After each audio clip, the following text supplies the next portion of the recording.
আসসালামু আলাইকুম। কি অবস্থা, কেমন আছেন সবাই? আশা করি ভালো আছেন। তো আজকে আমরা নতুন একটা টপিক নিয়ে আলোচনা করব। নতুন টপিক আমরা দেখব যে একটা পেজ কিভাবে ব্যাকআপ নেই।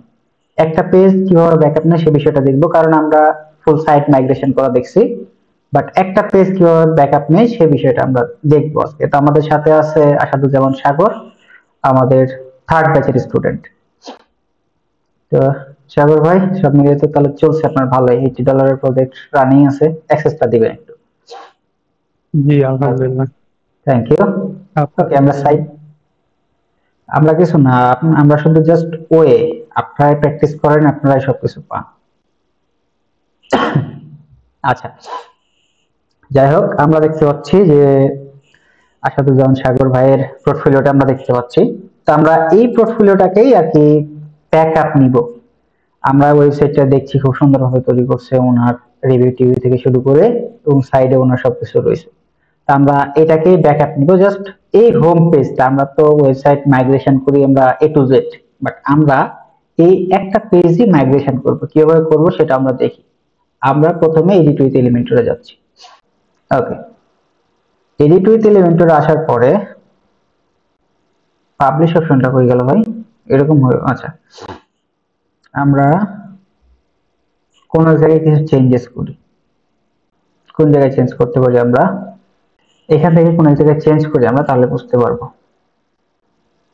এটা কোন জায়গা থেকে নিয়ে আসছেন ভাই, এই টেক্সটটা? জাস্ট এখানে কিছু একটা লেখেন, তাহলে চেঞ্জ হয়ে যাবে, তাহলে সেভ করতে হবে বা update। আচ্ছা, ওকে, ডামি টেক্সট একটা দিচ্ছি। আচ্ছা, তো এটা এই জায়গা থেকে আসছে, বুঝতে পারলাম এবার।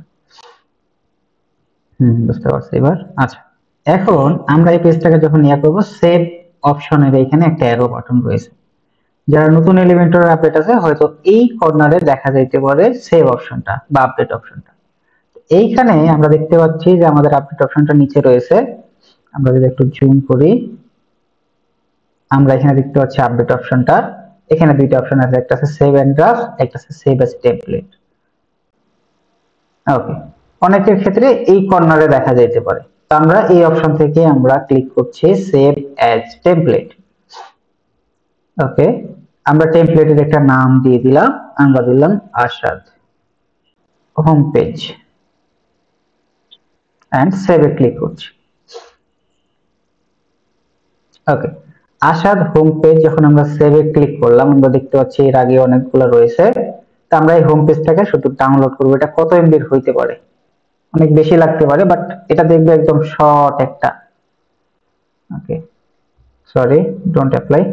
আমরা এই থ্রি ডটে ক্লিক করে এটাকে এক্সপোর্ট করে নিব। আমরা এটাকে ডাউনলোড করে নেব একটা জেসন ফাইল হিসেবে। দেখি আমাদেরটা কত এমবি হচ্ছে। আমরা দেখতে পাচ্ছি এটা মাত্র 103 কেবি। আমরা দেখতে পাচ্ছি শুধুমাত্র 103 কেবির একটা কি আসলো, একটা ফাইল সাইজ আসলো। এখন এটাকে আমরা অন্য একটা সাইডে ইম্পোর্ট করব। আমরা এটা আপডেট করছি না, আমরা ডেমো লেখাটা চেঞ্জ করে দিচ্ছি, কারণ ডেমোটা আমাদের দরকার নেই। আমরা শুধু আপডেট লেখার জন্য আমরা নিয়ে আসছিলাম। আমাদের যেহেতু এটা হয়ে গেছে, আমরা এটা চেঞ্জ করে দিই। ওকে, আপডেট করে দিলাম। আচ্ছা, আপনার এখানে তো সফটওয়্যার ক্লাস আছে তাই না?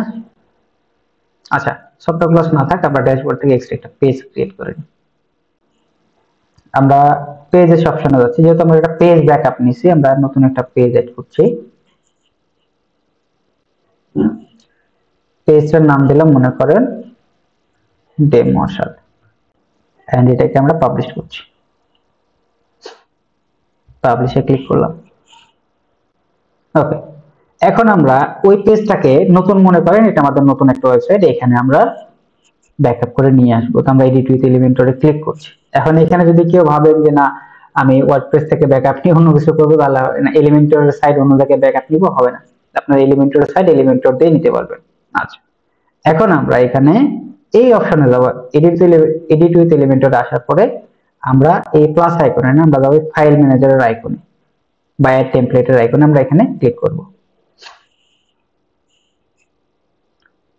এন্ড এখান থেকে আমরা মাই টেমপ্লেটে ক্লিক করব। এখানে যদিও আপলোড করা আছে, যদি আপলোড করা না থাকতো বা এটা একটা নতুন সাইট হলে দেখাইতে সুবিধা হইতো। তো যদি এখানে আপলোড করা না থাকে আমরা রাইট বাটনে ক্লিক করি, দেখি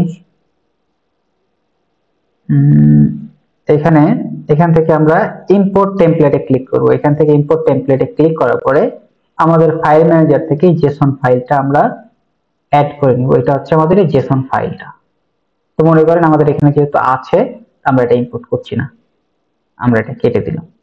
এখন ইম্পোর্ট করার পরে আমরা দেখতে পাবো যে আমাদের টেমপ্লেট অপশনে মাই টেমপ্লেটে আমাদের এই টেমপ্লেটটা দেখাবে।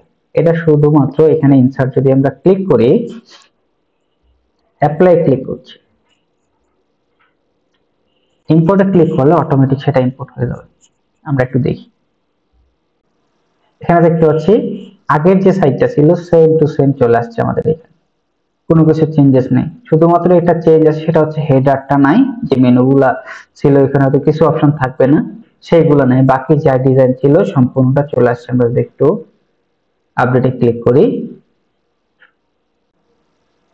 ওকে, এখন আমরা একটু ড্যাশবোর্ডে ফেরত যাই।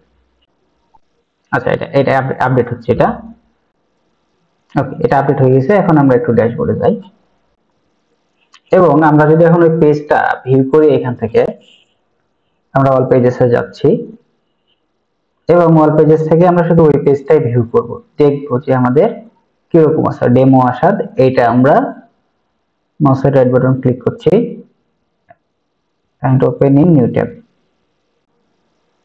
আমরা দেখতে পাচ্ছি এই পেজে সুন্দর করে সব কিছু চলে আসছে। আমরা দেখতে পাচ্ছি শুধুমাত্র ইমেজটা নাই, যেটা ছিল লোগো হিসেবে, সেই ইমেজটা আমরা দেখতে পাচ্ছি না, বাকি যা আছে সব এ টু জেড চলে আসছে আমাদের এখানে। আমরা দেখতে পাচ্ছি সবকিছু চলে আসছে, শুধুমাত্র এই কর্নারের ইমেজটা নয়, যেটা লোগো হিসেবে ছিল, সেটা হয়তো অন্য কিছুতে ডিজাইন করা আছে, এই কারণে এটা আসে না। আমরা আবার এডিট করে এখানে অ্যাড করে নিতে পারবো। আমরা দেখলাম যে একটা পেজ কিভাবে ব্যাকআপ নেই, এটা আমরা আজকে দেখলাম।